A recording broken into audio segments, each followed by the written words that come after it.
Hey, this is Tea Hound, and we are super excited about this tea. One, because it is unique, and two, because it is very, very rare. I challenge you to try to find this tea anywhere. Let's take a closer look. What you see here is Gongmei silver needle. Now this is first picked. You can see how small the leaves are, right? This tiny little bud, and only first picked silver needle has this little fishtail at the bottom here. So imagine that this tea plant has been growing for a whole year, and this is the bud that comes out in early spring.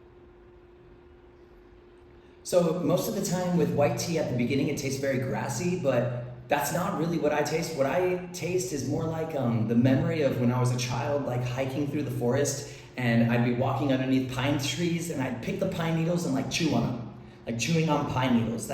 It's not grassy, it's more like the flavor of like pine needles, fresh pine needles. We're on the second pour now, and in Fuding, this tea is actually called cai cha, which means vegetable tea. Why? Because it grows indigenous to Fuding. That means it grows wild and not a lot of people produce it. So being that silver needle is the top shelf white tea, this is like the top of the top shelf white tea. So we're on to the 8th pour now, and I cannot stop licking my lips. I feel like a dog who's been eating peanut butter because I'm really confused. I want to drink the tea, but at the same time, the aftertaste is so sweet and salty that I also want to relax in between. Like, now that it's getting more mature, on the 8th pour, I am also tasting notes of like citrus peel.